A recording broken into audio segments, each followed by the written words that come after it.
Member care sometimes means mediation and advocacy, being the middle person. When Paul, came to Jerusalem, he tried to join the disciples, but they were all afraid of him, not believing that he really was a disciple.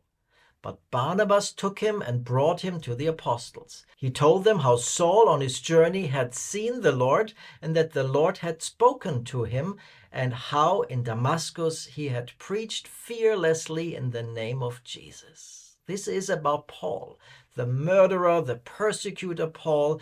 After Paul's dramatic conversion, he is now a Christian and a new fearless preacher and leader. And how do people in the Christian community react?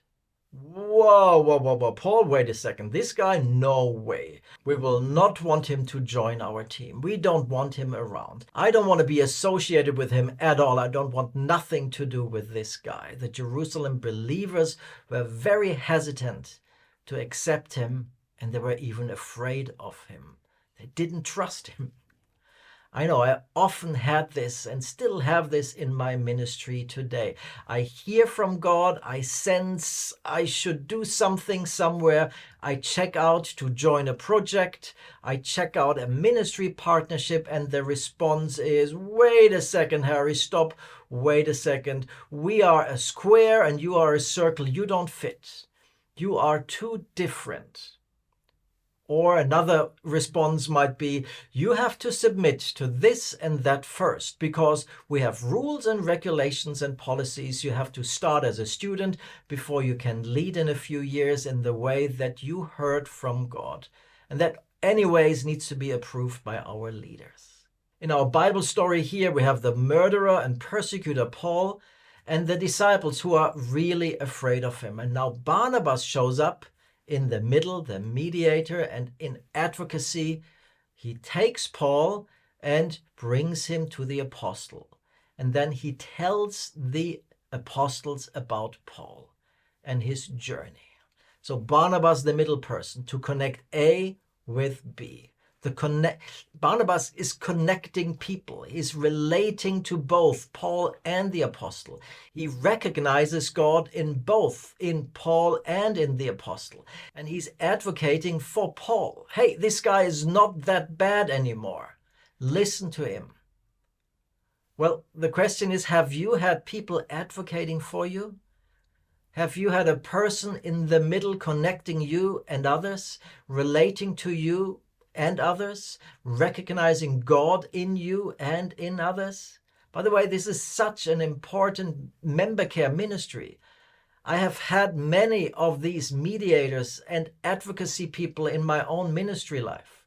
When I started my first member care center, The Well in Chiang Mai, Thailand, I was 34 years old and very insecure, meeting all these 50-plus-year-old highly experienced mission leaders.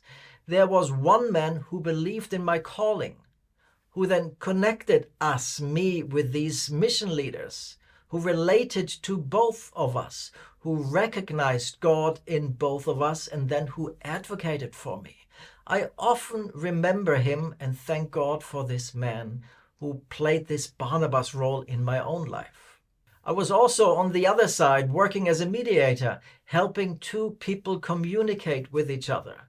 Or another example, a business as mission project went bankrupt, and I was asked to help, to support the owner, but at the same time to connect and relate to the staff that lost their job in this process, and to recognize God in both. Both were Christians. Recognize God in both. And I did many conflict mediations as well. Same process here, connecting both, relating to both, recognizing God in both, and advocating for both, which in mediation means that you are a neutral person in the middle and you help both to communicate with each other. So in the case of Barnabas and Paul, Barnabas was the person who gave Paul access to the leadership circle in Jerusalem. We know this in our churches and organizations too. There is a higher level of leadership circle above us, and we don't have access to them. Sometimes God sends someone who gives us access to this new sphere of influence, authority, and responsibility and bridges this gap from where we are to where the higher level leaders are. And the question today is again twofold. Who do you have in your life like this? A middle person that connects you with others, that relates to you and others, a person that recognizes God in you and in others, and who advocates for you towards others. And the other direction, are you this kind of Barnabas person for others? Not just receiving a Barnabas in your life, but you are the Barnabas person for others. Are you this Barnabas person for others? List a few names of those you offer such support, encouragement, and care.